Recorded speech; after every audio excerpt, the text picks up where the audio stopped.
Saya ingin merujuk kepada perkara 4.1.5 yang mengatakan bahawa kerja-kerja pembersihan taman, landscape, longkang monsun dan longkang taman bukanlah semuanya di bawah tanggungjawab KDEB WM. Sebahagiannya adalah tanggungjawab kontraktor yang dilantik oleh PPT sendiri. Saya berpendapat bahawa perkara ini sebenarnya menampakkan kekeliruan dan kesukaran pengurusan sisa pepejal kerana tiada keseragaman atau komunikasi di antara kontraktor-kontraktor sisa pepejal. Jika kita membandingkan bayaran kepada KDEB dengan syarikat atau kontraktor lain seperti Alam Fora, Eldaman dan SWM, KDEB menawarkan harga purata RM7 sebulan untuk kutipan sebanyak 3 kali seminggu bagi sampah domestik ataupun 12 kali sebulan. Manakala syarikat-syarikat lain menawarkan harga purata sebanyak RM14.80 sebulan untuk kutipan 8 kali sebulan sahaja. Ini bermaksud dengan sekali kutipan sampah domestik, KDEB hanya menerima bayaran sebanyak 58 sen. Manakala syarikat-syarikat lain menerima bayaran sebanyak RM1.85. Iaitu 3 kali ganda lagi mahal daripada KDEB. Dengan bayaran ini, bagaimanakah kita boleh meminta KDEB mematuhi kadar gaji minima sebanyak RM1,500 seorang? Bayangkanlah setiap kompaktor diikuti dengan 2 orang pekerja dan seorang pemandu. Sebulan perlu membayar gaji RM4,500. 3 orang kan? Jadi RM4,500. Bayaran pungutan seunit rumah adalah sebanyak 58 sen sahaja sekali. Maka sebuah kompaktor perlu membuat pungutan sebanyak 7,759 kali untuk mendapat gaji minimum mereka. Ini bukan gaji lain, gaji sendiri aja. Okey? Jadi, kalau kita divide lagi, iaitu sehari mereka perlu buat pungutan sebanyak 298 unit rumah. Dan sekiranya satu pungutan ambil masa seminit sahaja, hampir 5 jam tak henti-henti pekerja-pekerja KDEB perlu membuat pungutan. Dan belum lagi kita kira masa ulang alik kompaktor ke tapak pelupusan sisa pepejal. Belum lagi kita kira kos untuk bayaran tapak pelupusan, kos untuk servis kompaktor, kos untuk pengurusan dan lain-lain. Saya perlu memberi kepujian kepada KDEB. Balakong merupakan satu kawasan yang mempunyai masalah sampah haram yang sangat serius. Dengan bantuan KDEB, setiap aduan yang kita terima biasanya dapat diselesaikan dalam masa 24 jam. Kadang-kadang 2-3 jam sahaja.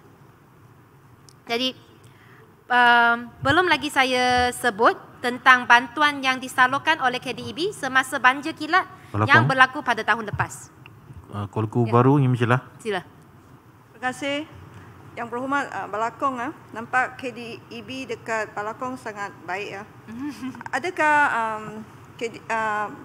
Balakong juga menghadapi masalah seperti dalam laporan Ketua Audit Negara 2000 mengenai dengan kontraktor dia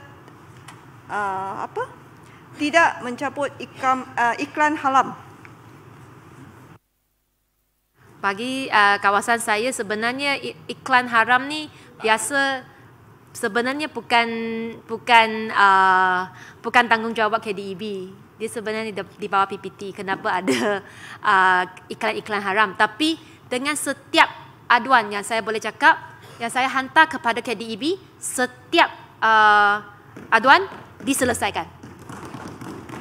Jadi ini memang saya nak puji KDEB lah. Kalau mereka tak kerjasama memang saya akan marah. Tapi semasa mereka buat kerja yang baik, kenalah kita pujikan. Kan? KDEB juga sangat proaktif atas aduan berkenaan sampah haram dan sentiasa mengambil inisiatif bagi menjalankan pantauan ke hotspot dengan izin sampah haram.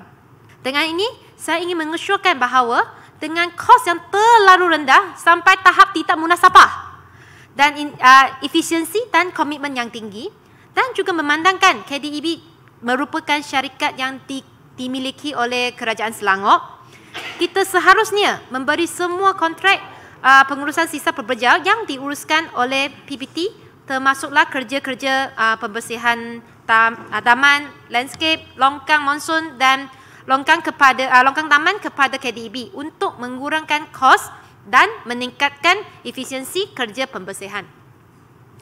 Pada masa yang sama, saya juga ingin mencadangkan untuk menambahkan bayaran kepada KDEB. Bayaran purata RM7 seunit rumah sebulan adalah terlalu rendah. Bayar kacang tapak monyet, saya rasa semua pun dengar kan? 58 sen bagi sekali pungutan sampah, kacang pun lagi mahal tau. Jadi saya ingin tahu sangat apakah sebabnya PPT tidak memberi semua kontrak pengurusan sisa pekerja dan kerja pembersihan awam kepada KDEB. Adakah kontraktor-kontraktor lain adalah lebih murah? Adakah mereka lebih efisiensi? Adakah mereka senang dihubungi? Atau adakah mereka mempunyai teknologi yang lebih canggih daripada KDEB? Kalau semuanya tidak, saya tak nampaknya sebab-sebab lain kita tidak lantik KDEB untuk menguruskan semua sisa pekerja dan kerja pembersihan dalam negeri Selangor ini. Dengan ini, saya menyokong penyata jawatan kuasa kira-kira wang awam berkaitan pengurusan perkhidmatan kutipan sisa pekerja dan pembersihan awam oleh KDEB Waste Management Sdn Bhd. Terima kasih.